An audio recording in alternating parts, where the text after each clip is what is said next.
and I'm here to introduce a new series coming up as we approach our Christmas break.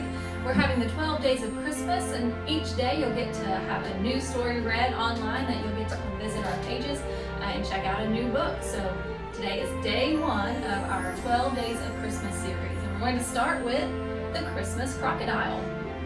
So the Christmas Crocodile, I see a crocodile in a house. That makes me a little worried. So let's see what happens. The Christmas Crocodile didn't mean to be bad, not really. Alice Jane found him on Christmas Eve under the tree. He wore a red bow around his neck. It was lovely, except he ate it. Then he ate a couple of presents, just little ones, and he gnawed on Father's shoe, ate the wreath in the hall, and ran away from the Christmas roast, a big one. He was eating up Christmas and no one knew what to do with him. Send the beast to Africa, puffed Uncle Theodore, who had once hunted wild game there. He must be put in the orphanage, fretted Aunt Figgy, who worried a lot, especially about orphans. Lock him in the back room, Alice Jane instructed Father, while we considered the situation. Better give him a pumpkin pie, said Mother. He still looks hungry. Alice Jane crossed her arms and tapped her toe while the crocodile slunk into the back room. She closed and locked the door with a firm click. But then she thought she heard him sniffling in there. Not feeling hungry after all, she slipped him the pineapple upside down cake along with the pie. She's feeling sorry for him. We could make him into a pair of shoes, said Uncle Theodore, who was busy considering things back in the parlor. Or a pet for some orphans, said Aunt Figgy. I wonder whose presents he ate, said Cousin Elwood, who had finally finished eating all the fudge the crocodile had missed and could now speak. He's nice, said Alice Jane. Maybe we could keep him. Unheard of, protested Aunt Figgy. But it's Christmas, said Alice Jane. Irrelevant, harumphed Uncle Theodore. He's just a little hungry, that's all, said Alice Jane. Perhaps the zoo would take him, said Father worriedly. He needs a real home, cried Alice Jane. We'll think about it, dear, said Mother, and she sent them all to bed. The Christmas Crocodile didn't mean to be bad, not really, but in the middle of the night he ate through the back room door, swallowed 29 crumpets on the kitchen counter, a box of pralines, 1 fruit cake, 5 golden oranges, the left stovetop burner, and a plate of ginger star cookies. They were for Santa. Then he crept upstairs. One door was open just a bit. He nuzzled it open a bit more. Inside he found a tasty talcum powder, a feather boa that tickled his tongue, and a swig of perfume. Just right. Then he found 10 pink toes. He sniffed them. He licked them. Yum. He took a tiny bite. Ah! Aunt Figgy's scream shivered cobwebs in the attic and made the dust dance on a bottle in the cellar. I'll save you, roared Uncle Theodore, waking from a start about a dream about cannibals. Run for your lives, shrieked Cousin Elwood. There's blood, gasped Aunt Figgy, pointing to a pinprick of red on her little toe. Where is he? Sighed Mother.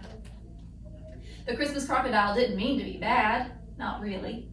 They found him hiding under Alice Jane's bed. He tried to wag his tail in a friendly fashion, but it was too cramped. Into the cellar with him, commanded Father. The Christmas Crocodile scooted sadly down the stairs to the basement. He shivered in the cold, but Alice Jane crossed her arms and tapped her toe. She closed and locked the door with a firm click. She went back to bed and lay under her warm blanket. She swallowed a lump in her throat.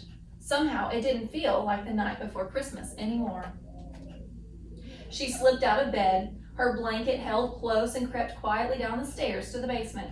She wrapped the crocodile snugly, tucking her blanket under his bathrobe pocket. She broke it into, I missed a sentence. She found an old candy cane covered with lint in her bathrobe pocket, and she broke it in 2. One for me and one for you, she whispered. The Christmas Crocodile gulped happily and closed his eyes.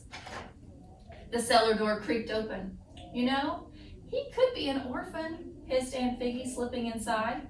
She tucked her hot water bottle under the crocodile's toes. "A crocodile saved my life once," announced Uncle Theodore, coming in behind Aunt Figgy. "Decent chap, really." He spread his Zulu robe over the crocodile's tail. "Perhaps he learned his lesson," said Father, peering around the door and holding up his red earmuffs.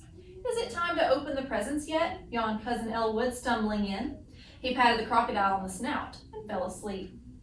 Mother came last. She spread a fluffy comforter across them all. "We couldn't leave him alone," she said. "Not on Christmas Eve." Everyone nodded. The Christmas crocodile let out a contented snore. "Full at last," observed Father. Everyone sighed. Then they all settled down to wait and watch. The Christmas crocodile didn't mean to be bad, not really, but somehow everyone fell asleep. Somehow the crocodile slipped away. Somehow he ate through the basement door. They found him the next morning in the parlor, looking alarmingly round. Alice Jane's blanket was gone. Aunt Figgy's hot water bottle was gone. Uncle Theodore's Zulu robe was gone. Father's earmuffs were gone. Mother's comforter was gone. The Christmas tree was gone. It was a blue spruce. All the presents were gone except one. "Pump his stomach," yowled Elwood. "Send for my elephant gun," roared Uncle Theodore. "Those were for the orphans," shrieked Aunt Figgy about the missing presents. "What's that?" asked Alice Jane, pointing at the one small present remaining. "If he didn't want it, it must be bad," Cousin Elwood announced. "Quite so," agreed Uncle Theodore. Aunt Figgy nodded. "I'll open it," said Alice Jane, and she quickly tore off the ribbon. It says, "December 25th, dear family. Hope you like the crocodile. Love, Uncle Carbuncle." "It's from Uncle Carbuncle," cried Cousin Elwood. "Good old Uncle Carbuncle," shouted Uncle Theodore. "Carbuncle at last," breathed Aunt Figgy. "But we haven't got an Uncle Carbuncle," protested Alice Jane. Since she was right, no one knew what to say, but Alice Jane knew. It meant that the Christmas crocodile had been delivered to the wrong address. And sure enough, the doorbell rang. At the door were two delivery men. "Take him away," Father said firmly. The two men hoisted up the crocodile and staggered down the snowy steps to a waiting van. "Goodbye," said Alice Jane sadly. The Christmas crocodile snuffled. One great crocodile tear ran down his snout, but then he saw the sign on the delivery van. It says, "Carbuncle, Vegetarian Cafe and Reptilian Petting Zoo. All you can eat." "I'll come visit soon," promised Alice Jane as they loaded him in the van. "Merry Christmas," cried the delivery man. "Merry Christmas," cried one and all. The Christmas crocodile didn't mean to be bad, not really.